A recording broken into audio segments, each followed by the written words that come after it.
So this is the best I've ever looked, and oh, the POTUS is calling me. Mr. President! Thank you so much, Mr. President. You gave me the dragon energy when you shook my hand on Sunday at your rally, and it doesn't matter if King Kong was in front of me, I was not going to lose after getting to shake your hand. There is no bigger sellout in sports than UFC's Colby Covington. We want a culture where differences of opinion and debate are encouraged, not canceled, where law enforcement is respected, where our country's rich diversity is celebrated, and where people of all backgrounds, races, genders, and creeds have the chance to achieve their God-given potential. This is the future my father is working to build each and every day. The state of racism will never die, but what we cannot do is allow it to conquer us as people. We can't allow it to divide us. The guy in control has given people in racism, and negative racism, an opportunity to be out and outspoken without fear. On January 6th of 2021, you had tens of thousands of people peacefully protesting, and yet the corporate media and Democrats slander them with the made-up term insurrectionist. We live in two Americas, and that was prime example of that yesterday. And if you don't understand that or don't see that after seeing what you saw yesterday, then you really need to take a step back, not even just one step, maybe 4 or 5 or even 10 steps backwards, and ask yourself, how do you want your kids, or how do you want your grandkids? How do we want America to be viewed as? How do we want to live, in this beautiful country? I think people should be more downplay politics more, be more involved in what they do. Everybody wants to make an opinion, and that's fine. But I think, especially for young people to get involved in something that maybe they might not understand as much, I think they need to, let people that whatever they do for a living justify. We will definitely not shut up and dribble. I would definitely not do that. I mean too much to society. I mean too much to the youth. I mean too much to the to so many kids that feel like they don't have a way out, and they need someone to help lead them out of the situation they're in. So this is the best I've ever looked, and oh, the POTUS is calling me. Mr. President! Thank you so much, Mr. President. You gave me the dragon energy when you shook my hand on Sunday at your rally, and it doesn't matter if King Kong was in front of me, I was not going to lose after getting to shake your hand. The number one job in America, the point of person, is someone who doesn't understand the people and really don't give a about the people. At this point, NBA superstar LeBron James is used to giving his opinions on politics. And after seeing Donald Trump's rally at Madison Square Garden, he released the following video. All right, heck yeah, it's cool. Black guy. That's one of my buddies. We had fun. We carved watermelons together. It was awesome. No, I'm not a racist. They're taking black jobs now. The whole country's going to be it'll be like Detroit. A lot of it's about the genes, isn't it? Don't you believe? They're poisoning the blood of our country. Troublemaker. These are troublemakers. Look, I love the old days, Do you know what they used to do to guys like that when they were in a place like this? They'd be carried out on a stretcher, folks. Like to punch him in the face, I'll tell you. Now, if you had one really violent day, like one rough hour, and I mean real rough, the word will get out and it will end immediately. But we're going to indemnify police officers and law enforcement from being destroyed by the radical left. You're changing history, you're changing culture. Of course I hate these people. And let's all hate these people, because maybe hate is what we need. He tweeted it to his 53 million followers, sent it out on Instagram to more than 160 million followers, 27 million followers on Facebook, and more. And thankfully, we were also joined by Professor Lewis Moore. If you have no idea who he is a professor of history at Grand Valley State University. He teaches African American history, civil rights, sports history, and U.S. history. He's authored various books, including I Fight for a Living, Boxing and the Battle for Black Manhood, We Will Win the Day, the civil rights movement, and the great black hope.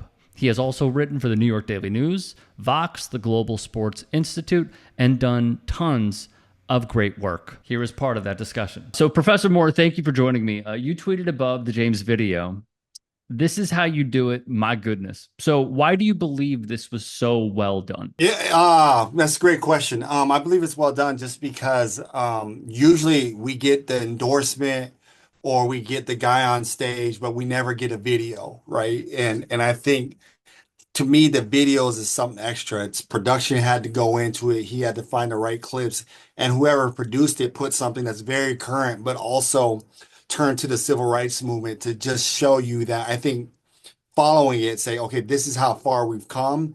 And if we go down this path, if we go the other way outside of Kamala, then that's where we're going to go back to, right? Like, so this whole Make America Great Again, you know, now this is what it used to be like, right? This is the time he's reflecting on. This is the 60s, this is the civil rights movement, and we don't want to go back there. So I think it's very, to me, it's very impactful, right? To show, use social media, to use, you know, the media in general to show what was said in real time, what it was like in the past, and that's what's going to be like if we go one direction. I also wanted to ask him about Coleman Hughes, who is a political scientist and also with Bari Weiss's The Free Press.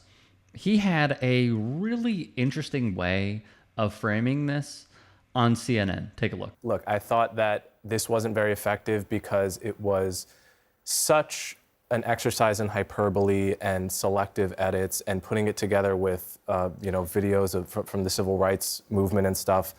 You know, twisting Trump's words in ways that weren't meant from a president that, for some strange reason, made funding for black colleges automatic, right? Not exactly the kind of thing a white supremacist would do. I thought that we were actually chatting before about Arnold Schwarzenegger's endorsement of Kamala, which was much more effective because what he didn't do was implicitly judge Trump supporters, say, you're racist, essentially, which is the subtext of this edit. He actually went a long way to kind of agreeing with them in certain ways and saying, I get it.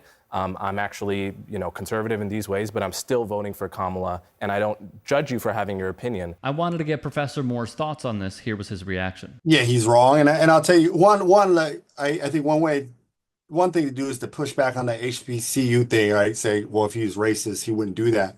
To be clear, in the South, there were tons of racist governors during Jim Crow, and yeah, their budgets went to supporting HBCUs, right? Like, so just because you have a budget that supports them doesn't mean you're not racist. But I would also say the powerful thing about images is the reason why it works is the same reason why the civil rights movement worked, right? Because there are people saying, you know, why do this, why do that? But when you see those images, right, you can't turn a blind eye to that. And that's why, let's say, King was successful in 1963 in Birmingham, where he wasn't successful in 1962 in Albany, because there's no images. People can't see anything, right? So even if you look up civil rights stuff, you have those images, whether it's police dogs, water hoses, the protests, because that's what people want you to see, to give you that sense of how bad things are. And I think that's the power of what LeBron's doing, because whether you're in the 60s or it's now, we understand images in America, right?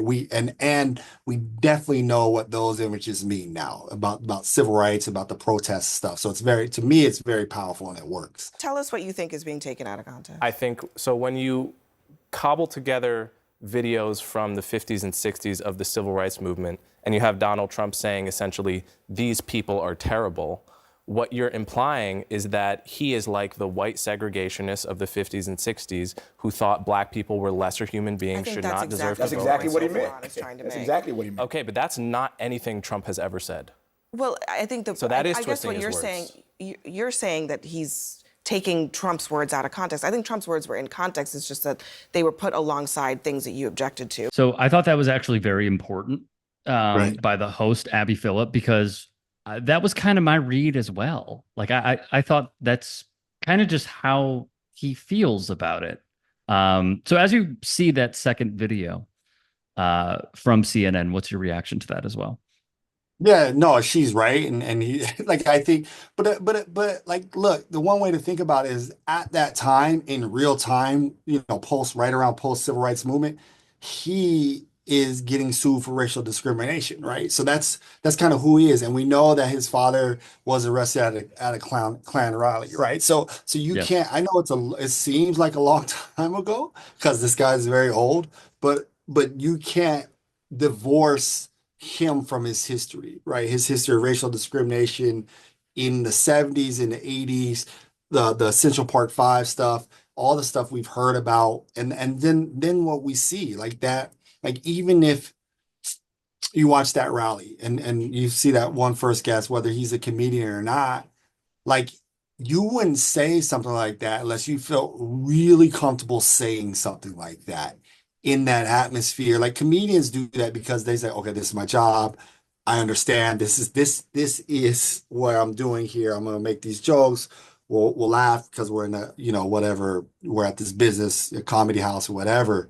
This is a political rally and you feel comfortable for that specific person. So even the people around him feel that way, that this is who he is. And two, one thing too, and I think what's becoming clearer is that, like, if you look, I mean, I'm in the middle of like teaching my civil rights class right now, and one of the things that comes up and these students see, whether we watch a documentary or we talk about some of these governors, is they win in the South post Brown, right? As we're in the civil rights movement, as each of them go extreme, more extreme, right? The moderates, in a lot of these places, the moderates don't win. So it's very clear, and I think this is what's happening here, right? Being a moderate, being in the middle is not winning anymore. And that's what's so dangerous, right?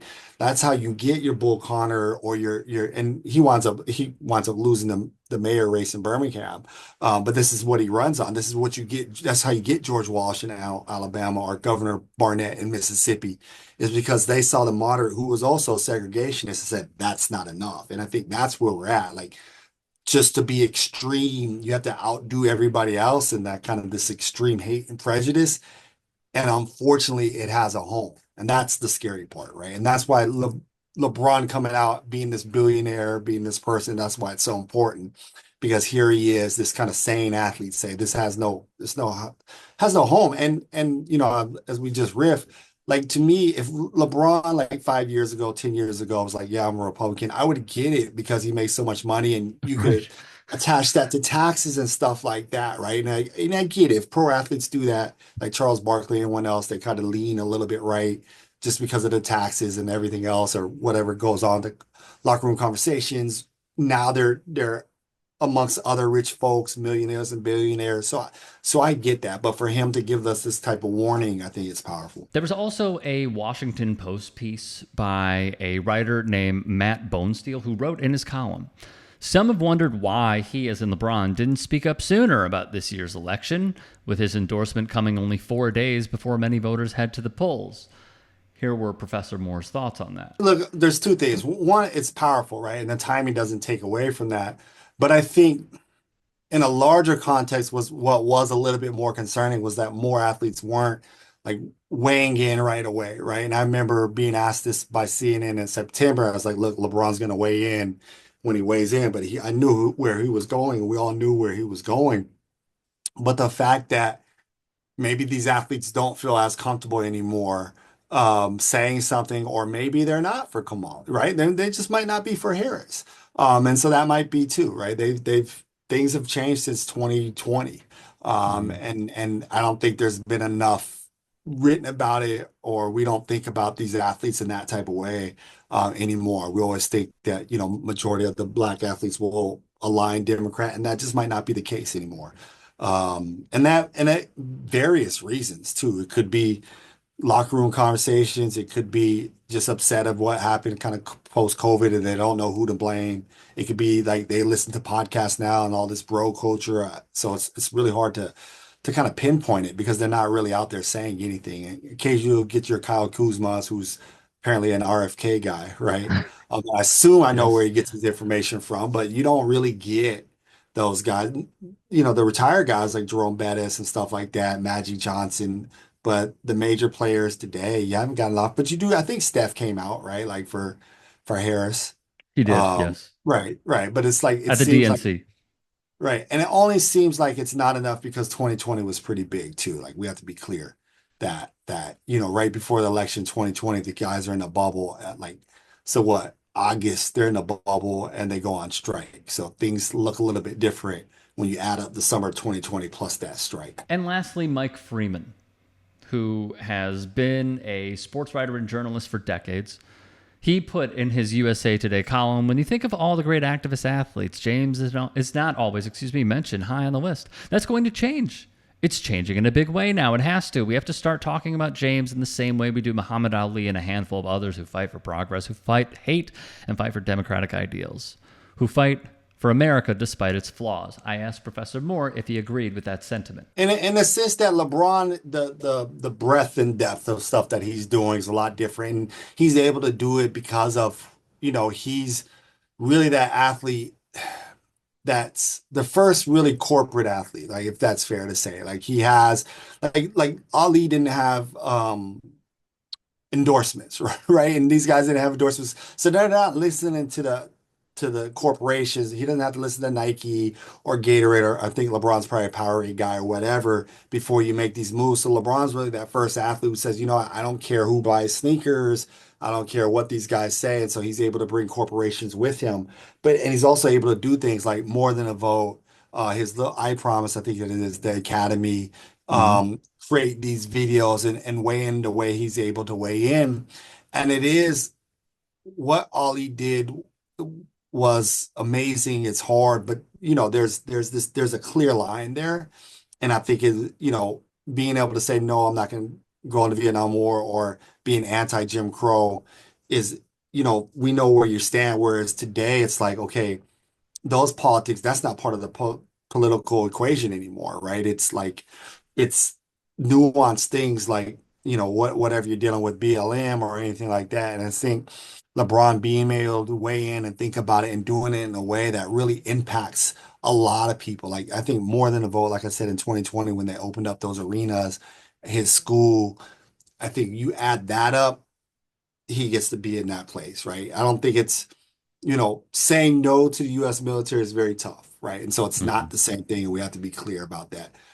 Fighting against Jim Crow is very tough, especially when you're risking your career and everything else. So it's not like Jackie Robinson or Bill Russell. But then going on and carrying on that torch and making sure others have these opportunities is very important too. Professor Moore, thank you so much for joining me. I appreciate it. All right, thanks for having me. If you can and are willing, please become a paid member here at TYT Sports.